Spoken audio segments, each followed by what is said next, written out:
Hey y'all, and welcome back to my channel. If this is your first time here, welcome.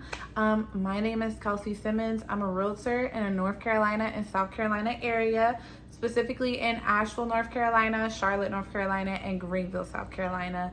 Those are the areas where I help people buy and sell real estate and achieve homeownership. So today we are going to be talking about terrible, and I mean terrible, things that can happen to you as a homeowner. Basically, we're going to be going over these things because when you're searching for a house, or even if you already own a house, these are good things to look out for and avoid, so hopefully they don't happen to you. Or if you are in the process of searching for a home, or you want to start searching for a home, first, make sure to call me. And then second, make sure that you're keeping these things on your list so that you know what to look out for when searching for a home. So these are in no specific order because they're all equally terrible. Number one is going to be a leaky roof. Now, a leaky roof can cost you thousands of dollars, especially depending on where the leak is, how big the leak is, and where it is on the home. Now, some people will try to just patch up that specific spot of the roof, or it calls for getting a whole new roof entirely sometimes as well. So that can range anywhere from $1,000 if you just are patching it up in certain areas, or that can range anywhere from $11,000 to $12,000 depending on who you get the quote from. So that can definitely be very costly, having a leaky roof. Some ways to avoid a house with a leaky roof is to try to get a home that is, on the newer side, potentially new construction, or a home that was built in the last 10 years, because typically roofs only last up until about 20 to 30 years, depending on what type of roof it is. The second terrible thing that can happen as a homeowner is having a foundation that has cracked, or just been worn down over time just because of the weather conditions.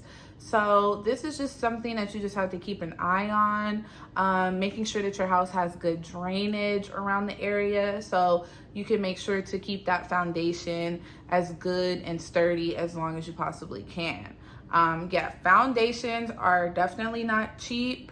To get a structural engineer out there and to get a quote from them probably can be anywhere in the thousands as well, anywhere from $10,000, $20,000, $30,000, depending on the size of the home, the size of the foundation, and the damage that has been done.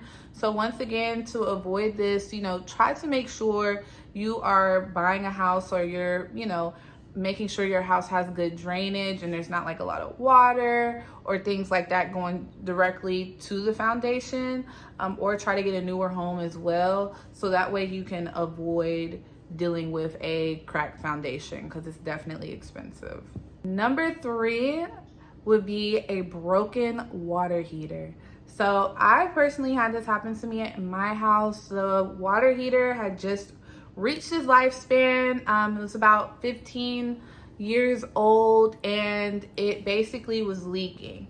And so it got all of the floors soaked wet, the subflooring got soaked. It can lead to other problems such as, mold being created in the floors and things of that sort. So I had to get my water heater switched out, and I had to rip up all that flooring, dry it, and then put new flooring down. So it definitely can be very costly if you don't keep your eye on it, and making sure that you switch it out before it starts having those problems, because it can definitely save you thousands of dollars down the road. A new water heater can range anywhere from $400 to $1,000, just depending on what type of water heater you get, how big the water heater is, and things like that. The fourth terrible thing that can happen to you as a homeowner is having termites. So termites are these little tiny bugs that can cause a whole lot of damage. They love wood, they love damp wood, they just nibble away at this wood. So you want to make sure that if you haven't bought the home yet, to get a pest inspection to make sure that there's no termites or any bugs of that sort. Or if you already own the home, still get a pest inspection just to keep up with the maintenance on the home and make sure that there's no pests, no termites, because they can definitely cause thousands of dollars in repairs, switching out beams, And those pesky tiny little bugs can cause you a lot of big problems down the road. And last but not least, the fifth terrible thing that can happen to you as a homeowner is mold. Mold is one of the most toughest things to deal with when it comes to either buying a home or selling a home. Because if a home has mold in it, it's going to make the financing process a lot more harder. Lenders are going to be hesitant to lend on a home that has mold because it just creates so many problems down the road.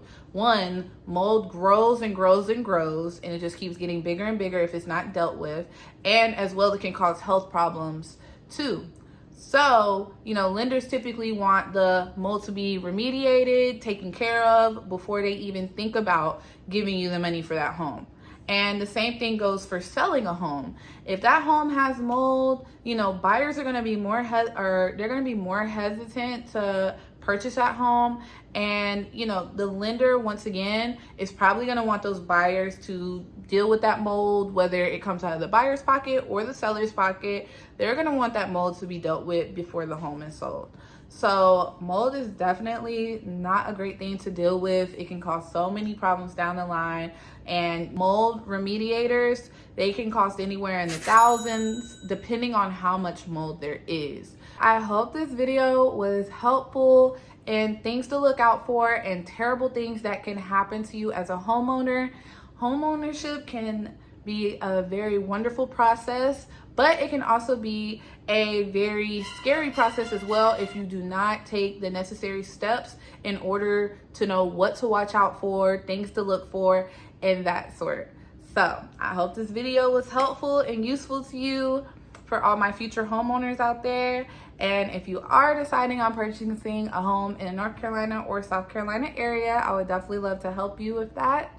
Just reach out and give me a call, and we will make sure that we will avoid these things when it comes to purchasing your home. But yeah, y'all, I hope this video was helpful, and I'll see y'all in the next one. Bye.